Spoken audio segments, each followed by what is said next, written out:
Buenas noches. El pasado 22 de marzo se producía un doble atentado en el aeropuerto y el metro de Bruselas, reivindicado por el Estado Islámico, que dejaba un saldo de 35 muertos y 340 heridos, el mayor ataque de este tipo jamás sufrido en Bélgica. El tratamiento mediático de este episodio fue muy similar al que se ha dado a otros atentados de esta magnitud, siempre, por supuesto, que estos tienen lugar en Europa, Estados Unidos u otro país del llamado primer mundo. Durante días, las televisiones reprodujeron insistentemente imágenes de las víctimas y sus familiares, del dolor provocado por las bombas, con tratamientos mediáticos no exentos de cierto morbo, en los que predominaban los aspectos más emocionales de la noticia, por encima de cualquier tipo de análisis sobre las causas del terrorismo.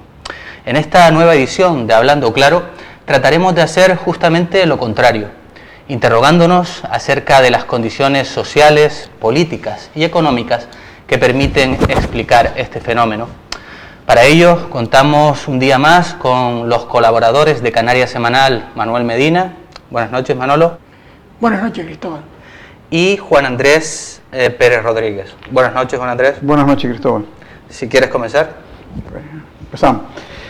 Como se apuntaba en la introducción, Manolo, cada vez que se produce un acontecimiento de este carácter, los medios insisten en dos ideas. Por una parte, que se trata de psicópatas, personas fanáticas, y por otro lado, insisten en la idea de que se trata de ataques a la forma de vida, ataques a las libertades, a la democracia occidental. ¿Te parecen válidas, te parecen suficientes estas explicaciones? No, yo creo que no solo son insuficientes, sino que además pretenden encubrir realmente las razones por las que se producen ese tipo de eventos execrables y realmente sangrientos y muy violentos. Posiblemente estoy de acuerdo en lo que manifiestas ahí, en el sentido de que los que protagonizan ese tipo de atentados son fanáticos. En efecto, yo creo que muchos de ellos están fanatizados por una concepción religiosa ultraconservadora, pero en absoluto participo de la idea de que son psicópatas, es decir, pensar que los psicópatas están organizados de la manera que lo están para realizar ese tipo de atentados no parece verosímil. A mí me parece que yo creo que con ese tipo de afirmaciones lo que se está pretendiendo justamente es encubrir las razones por las que se producen esos atentados. Eso se encubre en los medios de comunicación, en las tertulias, se evita el tratamiento de los aspectos colaterales que tienen ese tipo de acciones. ¿A qué aspectos colaterales te estás refiriendo? Me estoy refiriendo concretamente a las guerras que provocan ese tipo de reacciones. Me refiero, por ejemplo, a la intervención occidental en Siria, a la histórica invasión de Irak, a la situación en el Yemen, a la situación en definitiva en todo Oriente Medio. Esos son los elementos colaterales que provocan ese tipo de acciones.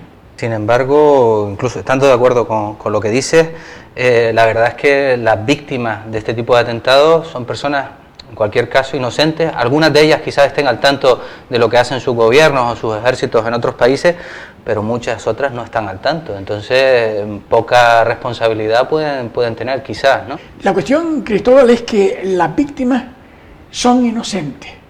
En Bruselas, en París, en Madrid, pero también en Siria, en Irak, en Afganistán, en el Yemen, en todos esos lugares, los que sufren las consecuencias de confrontaciones internacionales de intereses, esas víctimas, las víctimas más numerosas, son justamente las más inocentes, pero tanto en un sitio como en otro.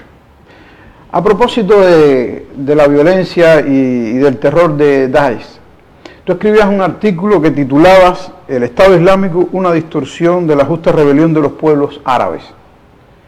Como comprenderás, quien escucha y haya leído el artículo, se pondrá en la tesitura justa rebeldía cuando se trata de actos de terror. Sí. Yo me estaba refiriendo en ese artículo específicamente a un hecho. Después de los acontecimientos que se han producido en Oriente Medio durante los últimos 10 años, durante la última década, hay motivos más que suficientes para que se produzca simultáneamente, como se está produciendo, una rebelión de los pueblos árabes. Es decir, hay una rebelión de los pueblos árabes en contra de la incursión occidental en el marco de su territorio. Eso es obvio. Yo no quería referirme a los actos específicos de acciones de carácter terrorista. Yo pienso que es obvio que los pueblos árabes tienen que estar perturbados, conmocionados por las agresiones que se están produciendo. No son agresiones baladíes. Ahí interviene de una manera sofisticada toda la tecnología militar más avanzada. Los Estados Unidos, por ejemplo, desde su propio territorio, es decir, en el hemisferio norte de América, maneja los drones que van directamente a parar a esos países y los bombardean sin ningún tipo de riesgo, ni siquiera llevan piloto. Descargan sus bombas mortíferas y desaparecen. Y en el mejor de los casos, a lo mejor, la artillería de algún país se carga algún dron. Es decir, ¿tú crees que eso no provoca indignación en los pueblos árabes? Naturalmente que sí. Y hay una rebelión de los pueblos árabes en relación con lo que está haciendo Occidente, con lo que ha hecho en Siria. En Siria, a lo largo del conflicto este último que conocemos, que está vigente todavía, han muerto 250.000 personas. En Irak murió 1 millón y pico de personas, tantas o más que en la Guerra Civil Española. ¿No hay motivos para la rebelión? Otra cuestión es que esa rebelión esté hoy siendo articulada y orientada por una fuerza tremendamente reaccionaria como es el yihadismo y todas esas corrientes de carácter ultraconservador religioso que pretenden retrotraer la historia de los pueblos árabes a épocas medievales. Es decir, son dos cosas claramente definidas. Ahora, lo que se plantea desde los medios, que a partir de estos hechos, toda esa rebeldía deja de tener autenticidad de nobleza. A mí esta pregunta realmente me deja un tanto estupefacto, ¿no? ¿Cuándo las guerras han sido actos de nobleza? ¿Ha sido alguna vez las guerras nobles? Nunca han sido las guerras nobles. Pero a la misma vez que te refieres a la situación que se está produciendo en Europa con este número de atentados que ha tenido lugar en los últimos tiempos, ¿qué se puede pensar, por ejemplo, de los casos a los que me he referido? ¿Qué se puede pensar del Yemen? ¿Qué se puede pensar de Irak, un país que ha sido prácticamente destruido, que ha quedado sin infraestructura de ningún tipo, un país que era el más avanzado de la zona? ¿Qué pasa? ¿Y qué pasa con Siria? Siria, otro país que ha sido prácticamente destruido. Y los Estados Unidos y los países occidentales no solo han alimentado ese conflicto, sino que han suministrado es decir, no es algo sobre lo que yo esté especulando. Se trata que todo eso está en las hemerotecas, los viajes del primer ministro británico a esa zona a alimentar justamente al yihadismo. Él estuvo ahí y Reagan y los presidentes norteamericanos se reunieron con la gente del Daesh. Y no solo eso, sino que además les han suministrado a lo largo de la última década todo el armamento del que disponen, y eso no lo sacan debajo de la tierra, eso se lo suministran las potencias occidentales, con toda la tecnología más avanzada. Esa es la realidad. Pues supongo en cualquier caso que te estás refiriendo a otros grupos islamistas, porque Daesh o el Estado Islámico parece ser una creación relativamente reciente, ¿no? Algo de eso me parece entender de tu respuesta, pero ¿por qué la respuesta, ahora la redundancia, de los pueblos árabes a esas agresiones de las que tú hablas tienen esta forma? ¿Por qué no hay otras respuestas más progresistas que esto que estamos viendo, que la barbarie, por ejemplo, esta de... Sí, para contestar a esa pregunta necesitaríamos referirnos, y a lo mejor muy extensamente, a la situación del mundo de hoy. Pero sí, a lo mejor convendría recordar que a partir de 1945 se produce un potentísimo movimiento anticolonial. Y ese potentísimo movimiento anticolonial fue encabezado por líderes y movimientos progresistas. Movimientos que no solo pretendían liberarse del yugo colonial de los países europeos y también de los Estados Unidos indirectamente, sino que además aspiraban a hacer reformas sociales profundas en sus respectivos países. Todo eso a lo largo de 40, 50 años ha quedado destrozado.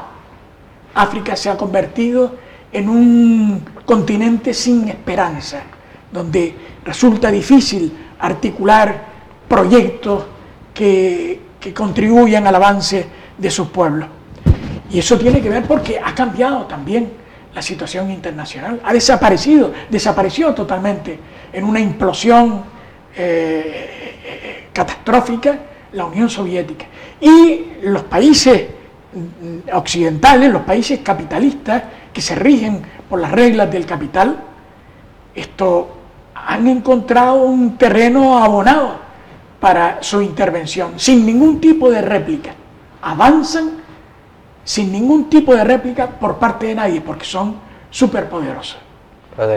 Si te entiendo bien, estás acusando directamente a las potencias occidentales de alimentar a los grupos que están atentando en Europa, por ejemplo, que atentaban el otro día en Bruselas. Sí, absolutamente. Es decir, absolutamente, sin ir más lejos. Es lo que tengo más recientemente en memoria.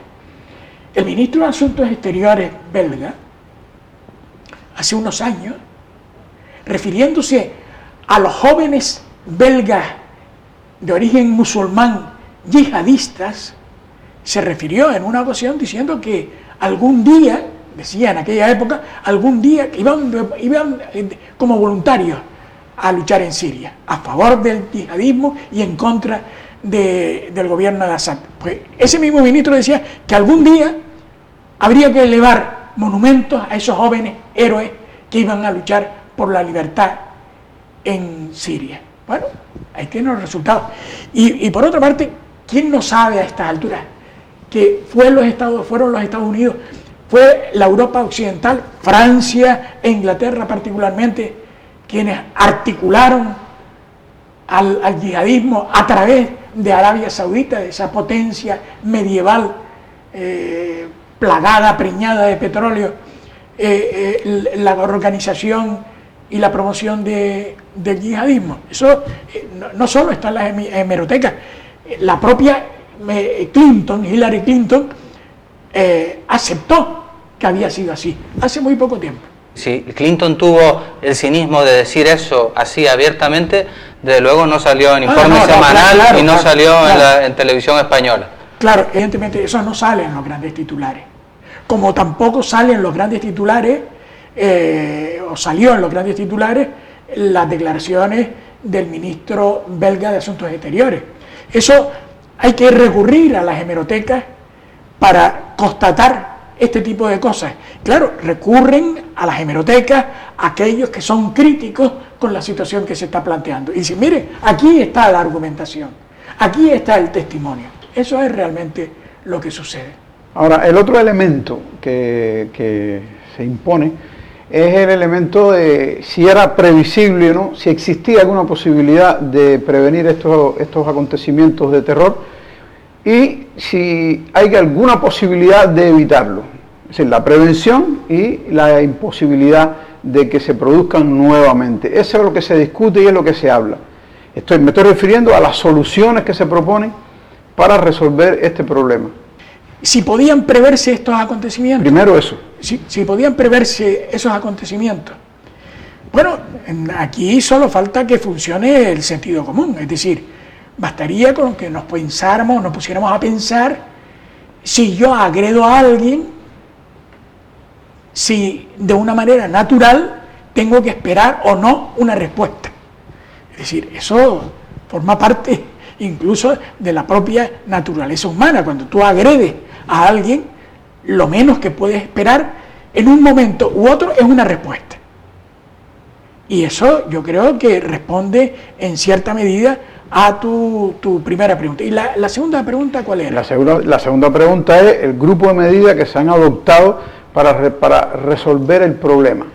Si las medidas de prevención que se están tomando en los países, esos grados de alerta que tan profusamente nos anuncia nuestro ministro de Asuntos Exteriores, nuestro ministro del Interior, si eso podrá evitar los atentados. Yo creo que no, porque sería muy difícil controlar a una persona. Date cuenta que no se trata de la colocación de un artefacto en un lugar determinado. Los yihadistas disponen de lo que podríamos denominar drones humanos. Es decir, si los Estados Unidos desde su propio territorio es capaz de enviar drones al Yemen, por ejemplo, y acabar por ejemplo, con la vida de una familia musulmana, que suelen ser muy numerosas, con sus amigos, simpatizantes y tal, que están celebrando una boda. ¿Cuántas veces ha sucedido eso? ¿Cuántas veces hemos oído a través de organismos internacionales que un dron acabó con una boda donde habían participado 100 o 150 personas? Eso ha sido noticia diaria durante años, por lo menos durante los últimos años. Entonces, eso lo pueden hacer los Estados Unidos. Tienen la tecnología, no necesitan arriesgar nada. Pero es que el fanatismo de la yihad les permite también disponer de drones humanos que acuden a los lugares donde hay concentraciones de personas y hacen explotar sobre su propio cuerpo una bomba que termina con la vida de 30 o 40. ¿Cómo se controla eso? ¿Cómo es posible controlar eso? ¿Hay algún método para controlar eso? Otra cosa es que se esté pretextando la reducción de nuestras libertades y derechos para supuestamente contener esa marea terrorista. Y eso es muy peligroso. ¿Tú no consideras que entonces deben existir más controles? Por ejemplo, en Internet. Me parece extremadamente sospechoso el tema de la utilización de Internet, porque justamente es uno de los pocos rincones libres que quedan en el mundo de hoy. En Internet, a través de Internet nos estamos enterando de noticias que hace 20, 25 años hubiera sido imposible por lo menos acceder a todos los detalles de las mismas. Y entonces resulta que los yihadistas se organizan en Internet. Esa posibilidad es real, pero realmente lo que está organizando a los yihadistas y a los grupos islámicos son las actitudes y las interferencias en sus países de las naciones europeas y de los Estados Unidos. Eso es lo que está provocando ese tipo de reacciones. ¿Por qué hablar de Internet, de medidas de seguridad, de más controles, de menos libertades, etcétera? Sí, en efecto, Valls lo decía. Valls daba, a mí me parece que Valls, el primer ministro francés, fue extremadamente sincero. Dijo, estamos en guerra. ¿Cómo es posible que estando en guerra pretendamos que no se recorten nuestras libertades? Exactamente. La cuestión es ¿qué es lo que se esconde detrás de eso?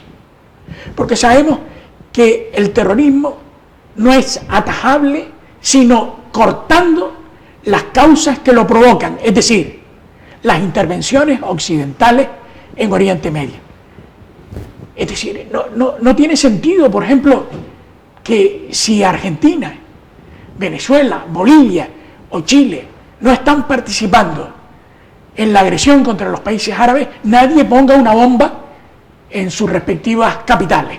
Eso es impensable, no se nos ocurre. ¿Dónde van?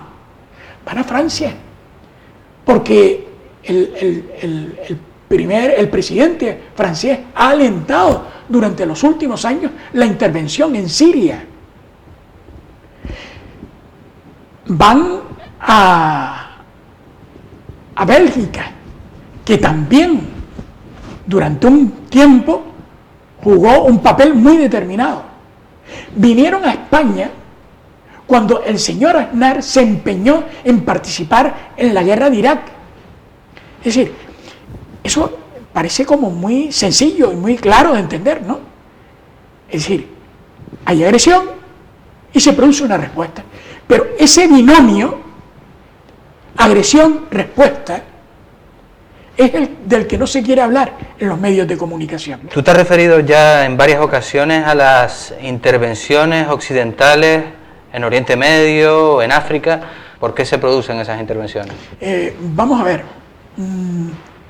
Las intervenciones en Oriente Medio, yo creo que deducir sus causas es muy fácil. ¿Sí? ¿Por qué? ¿Qué interés tiene Oriente Medio para los países occidentales? ¿Qué interés? Es decir, ¿qué es lo que tienen allí que se codicia tanto? Pues en principio tienen un elemento fundamental en la economía moderna, en el desarrollo capitalista, el petróleo, que es lo que pone en marcha la máquina de la producción. También tiene mucha importancia la ubicación geoestratégica de la zona. Y un tercer factor lo tiene la presencia imperativa y agresiva de Israel en esa área del mundo. Esos tres factores, sin llegar ahora a dilucidar y analizar con escrupulosidad ese tema, podríamos decir que esos tres factores están siendo los decisivos en las intervenciones, no solo en Oriente Medio, sino en el norte de África, en el caso de Libia, por parte de los Estados Unidos, Francia, Inglaterra y España. Y no se puede hablar de la defensa de la democracia, eso la verdad, a lo mejor a algunas personas que no tienen conocimiento de cuál es el contexto en esa parte del mundo, puede resultar exitoso el engaño con ese tipo de personas. Pero los Estados Unidos está apoyando a las monarquías de Arabia, que son monarquías feudales, donde no hay derechos, pero no hay derechos, no solo los derechos democráticos de expresión, etc.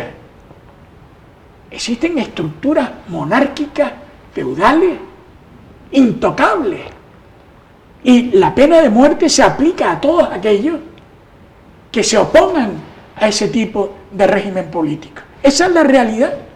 ¿Cómo es posible compatibilizar la defensa de la democracia en unos países a los que se bombardea y el respeto con que tanto el presidente de los Estados Unidos como los monarcas españoles tratan a ese tipo de monarquía? ¿Cómo es posible compatibilizar esa cuestión?